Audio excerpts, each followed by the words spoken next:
আমরা তিন ভাই তিন ভাগে কোরবানি দেই। এক ভাইয়ের অবস্থা ভালো, তাই সে বেশিরভাগ টাকা দেয়, আর আমরা অল্প কিছু পরিমাণ শরিক হই। তাহলে কি আমাদের কোরবানি আদায় হবে কিনা? এটা একটা গুরুত্বপূর্ণ প্রশ্ন। কোরবানি দেওয়ার ক্ষেত্রে বিশেষ করে যখন ভাই ব্রাদাররা মিলে কোরবানি দেন, তখন এরকম পরিস্থিতি তৈরি হয়। একটা গরুর দাম ধরেন 70,000 টাকা।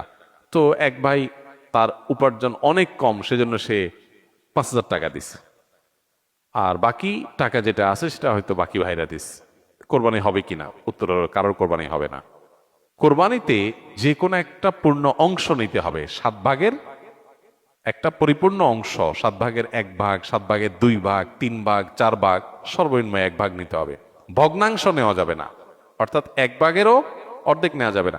2 ভাই মিলে 1 ভাগ নিছে, হবে না। তখন সেটা গোস্ত খাওয়া হবে।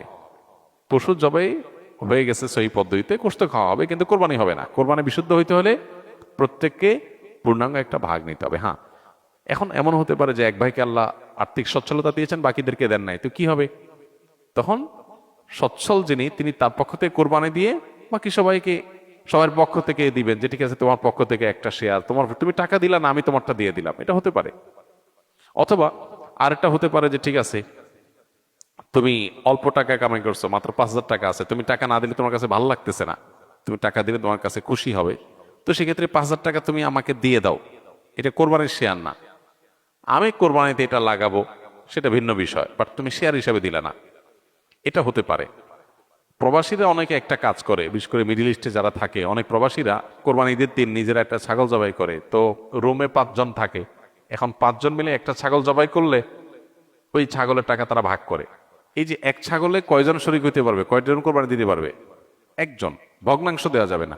তাহলে একজন কোরবানি দিলে রুমের যে কোনো একজন কোরবানি দিবে, তো বাকি 4 জন তারা কি বসে বসে খাবে?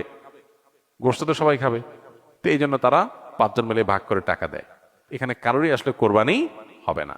জবাই করা হবে, পশুর গোস্ত খাওয়া হালাল হবে, কিন্তু কোরবানি হবে না।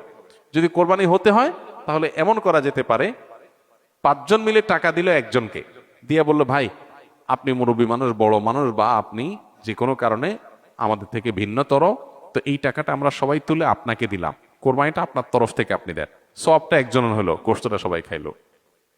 বা এই বছর আপনার তরফ থেকে হলো, পরের বছর আমরা আবার সবাই টাকা পয়সা দিলাম, ভাই আরেকজন হলো, টাকা আপনাকে দিয়ে দিলাম, আপনার তরফ থেকে হোক, কোরবানিটা একজনের হবে। ঠিক একইভাবে গরুতে ভগ্নাংশ, এটার ভাগ এভাবে আপনার শরিক হওয়া যাবে না, পূর্ণাঙ্গ একটা অংশের শরিক হতে হবে, তারপরে কোরবানি বিশুদ্ধ হবে।